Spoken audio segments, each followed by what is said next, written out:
बहरे। इतना प्यार भगवान करते हैं अपने जन को।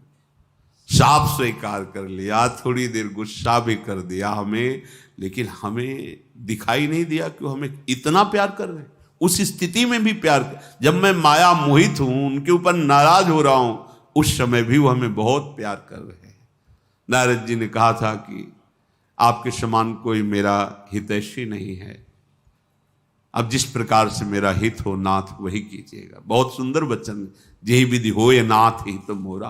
तो भगवान ने ये नहीं कहा था कि तुम्हारा हित, जे विधि होई है परम हित। तुम कैसी बात करते हो, मेरे दास हो, तुम्हारे हित की बात परम हित हो, चाहे तुम मुझे साप दे देना, गाली देना, पर मैं तुम्हारा अहित नहीं होने दूंगा। परम ऐसा ही प्रभु ने किया, ऐसा ही किया। इसीलिए उमा राम स्वभाव जे जाना ताई भजंत। हम लोग भी ऐसे ही हैं, अनुकूलता मिली तो जय हो, प्रतिकूलता हुई तो कोसने लगते हैं भगवान को कि ऐसा क्यों, ऐसा। अरे उसमें दुलार छुपा हुआ है प्रभु का। तुम अगर देखो ना, अभी तक नारद जी के मन में था ना, शाप के बाद अभी तक था। आज समाधान पा रहे हैं कि आपने क्यों नहीं ब्याह। अभी तक था कि ठीक है काम तो नहीं, पर प्रभु ने करने क्यों नहीं दिया ब्याह, मन में था ना। तो आचार्य कोटि के महापुरुष है, ऐसे अपने भक्ति में भी आ जाता है कि क्यों हरवा दिया, क्यों हमारी निंदा करवा दी, क्यों अपमान करवा दिया। अरे एक ही बेटा था, उसको क्यों ले लिया, इतना तो व्यापार धन का आने का जुगा, वो क्यों बंद करवा दिया। ऐसा क्या उनके पास कमी थी, क्या इतना नहीं कर सकते थे। बड़ी मौज मस्ती से सब कुछ चल रहा, सब नष्ट कर। वो कृपा सिंधु कुछ ऐसा देना चाहते जो माया में नहीं है, चिदानंदमय है। ये बस बात समझनी। एक संत संग से जैसे बाहर जा जाकर संत भगवान के पावन चरित्रों का गायन करते हैं। तो उन्होंने, बड़े सेठ थे, कई फैक्ट्रियां चल रही थी। एक दिन परिक्रमा में पूज्यपाद सूर्य बाबा जी के यहां रहते थे, उन्होंने भी सुनाया था। तो उनको सुनने को मिला वृंदावन की महिमा, प्रयागराज में भागवत में ऐसे वृंदावन की महिमा जो वृंदावन से संबंधित हैं वो गाते हैं। और वृंदावन के साधुओं की सेवा का, कि बिना किसी अन्य साधन के वृंदावन के रसिक संतों की सेवा मात्र से भगवत प्राप्ति। तो सेठ जी ने विचार किया कि भजन साधन तो हो नहीं रहा, क्योंकि इतना कार्य की जिम्मेवारी हृदय में है कि कब हम बैठे भजन करें, कहाँ रुपया कैसे रुपया, सब चिंतन। ये तो बढ़िया मिल गया कि हम संत सेवा करेंगे और हमें भगवत प्राप्ति हो जाएगी। एक बात बैठा ले, सत्संग की एक बात कोई पकड़ ले, वही पूरा का पूरा सत्संग का फल हृदय में आ जाएगा।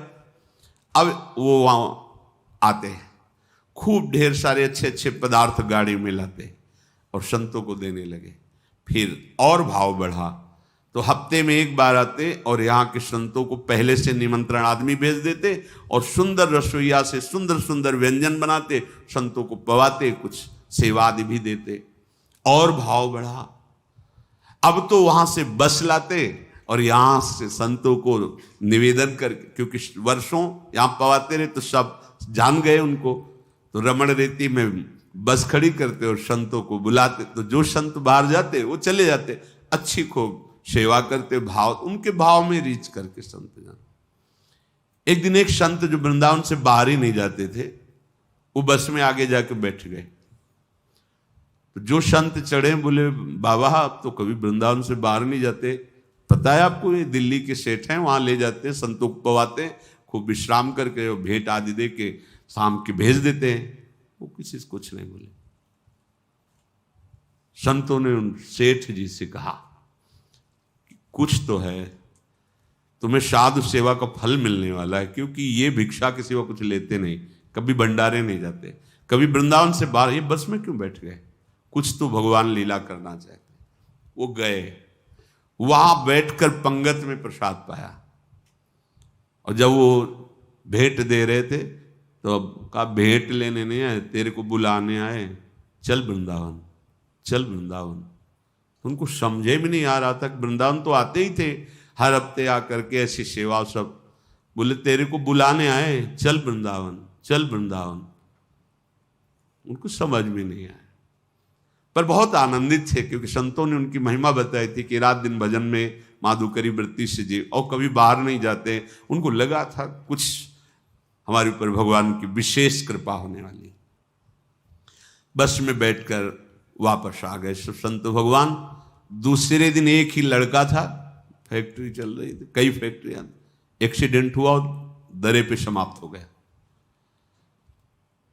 अब उनको लगा ये होने वाला था, ये होने वाला था। बड़ा पश्चाताप। एक श्रद्धा होती है भगवत प्राप्ति की, और एक श्रद्धा होती है कि ये सब चलता रहे और भगवत प्राप्ति हो जाए। उसी श्रद्धा में होते, एक लड़का है, खूब वैभव है, संत सेवा भी होती रहेगी, भगवत प्राप्त। और वो गए थे चल वृंदावन, चल वृंदावन। उनको समझ में नहीं आया था, लड़का पधार गया वृंदावन। जो बड़े बड़े साधन से गति नहीं, गया वृंदावन। अब उनके हृदय में जब सारी क्रियाएं हो गई, उसकी अंत्येष्टि क्रिया, बड़ा वैराग्य उदय। अब किसके लिए, अब जीवन किसके लिए? पूरी संपत्ति को अलग अलग तीर्थों में जाकर सब बांट दी, सब बेच दिया, खत्म कर दिया। पति पत्नी दोनों आकर वृंदावन वास करने लगे। अब उनको अर्थ समझ में आया, चल वृंदावन, सब खत्म, केवल वृंदावन। अब कहाँ जाना है, यहीं मरना है, और यहीं पधारे। वो संत भगवान महाराष्ट्र के थे, उड़िया बाबा जी के आश्रम में रहते थे, बहुत समय से वृंदावन वास कर। ये कृपा है। कभी कभी कृपा को हम दुख रूप में देख पाते हैं। क्या दिया? सर्वस्व अपहरण कर लिया, लौकिक भाषा में। परमार्थिक भाषा में जो देव दुर्लभ बात है वो बात बना दी। वंश सहित भगवत प्राप्त हो जाओ, जा अब माया का खेल बंद कर। तो जैसे छोटा बच्चा खिलौनों से खेलता हो, उसे हटाओ तो बुरा लगता है, ऐसे माया के खिलौनों में लगे। जब मेरे नाथ इन खिलौनों से हटा के अपने दिव्य आनंद को देना चाहते हैं, हमारे खिलौने छीन लिए। ये खिलौने ही तो उन्हीं के दिए हुए थे, उन्होंने छीन लिया, तो हम उनको फिर कटु वचन कहते हैं। क्या चला जाता अगर हमारा लड़का न मारते, हमारी पत्नी न छीनते, हमारा धन का व्यापार न नष्ट करते? वो कृपा ही करते, उनका स्वभाव। हम माया के खिलौनों को कब तक खेलते रहेंगे? काल तो एक दिन हटा ही देगा। और हमारे स्वामी इन खिलौनों से हटाकर दिव्य लीला में, दिव्य सुख में ले जाना चाहते हैं।